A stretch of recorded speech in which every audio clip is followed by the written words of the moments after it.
হুজাইফার মৃত্যুর সংবাদটি টেকনাফে ছড়িয়ে যাওয়ার পরপরই সেখানকার মানুষের মধ্যে, বিশেষ করে পুরো টেকনাফ জুড়ে কিন্তু মানুষের মধ্যে একটা শোকের পরিবেশ নেমে এসেছে এবং বিশেষ করে আতঙ্কও তৈরি হচ্ছে। কারণ বাংলাদেশের অভ্যন্তরে যদি ওপারের গুলিতে শিশু মারা যায় এবং মানুষ মারা যায়, ফলে নিরাপত্তা নিয়ে একটা বড় প্রশ্ন মানুষের মধ্যে এখন আবারও নতুন করে তৈরি হয়েছে এবং উদ্বেগ তৈরি হয়েছে। তবে আমরা পরিবারের সাথে কথা বলেছি, তারা যেটি বলছেন যে আজকে রাতের মধ্যেই হুজাইফার মরদেহ টেকনাফে পৌঁছার কথা রয়েছে। তবে কখন নাগাদ পৌঁছে সেটি আসলে এখনো নিশ্চিত করে বলা যাচ্ছে না। পৌঁছার পরে তার মরদেহ সেখানে হোয়াইকং এর যে তেসি ব্রিজ এলাকাটি রয়েছে টেকনাফের সীমান্ত ঘেঁষা এলাকা, সেখানে দাফন করা হবে। আমরা মূলত হুজাইফা যেদিন ঘটনাটি ঘটেছিল গত 11ই জানুয়ারি, এর আগের দিন রাত থেকেই তাদের যে বাড়িটি রয়েছে হুজাইফার বাড়ির, এর বাড়ির পাশেই কিন্তু সীমান্ত এলাকা, সেই সীমান্তের ওপারে আরাকান আর্মি এবং রোহিঙ্গা বিদ্রোহী গোষ্ঠীর মধ্যে দফায় দফায় সংঘর্ষ হচ্ছিল। পরের দিন সকালে হুজাইফা তার দাদির বাড়িতে গিয়ে যখন রাস্তার তার উঠোনে দাঁড়িয়েছিলেন,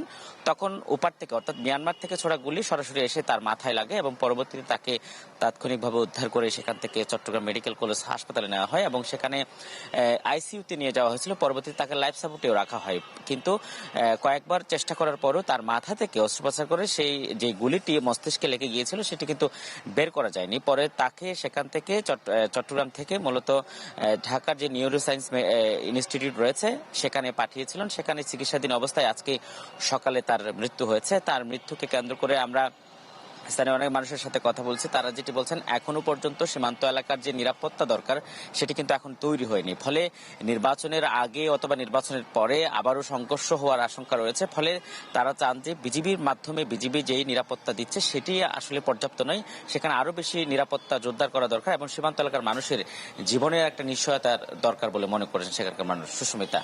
নিহাদ, আপনাকে ধন্যবাদ। আজিম নিহাদ আমাদের সাথে যুক্ত হয়েছিলেন কক্সবাজার থেকে।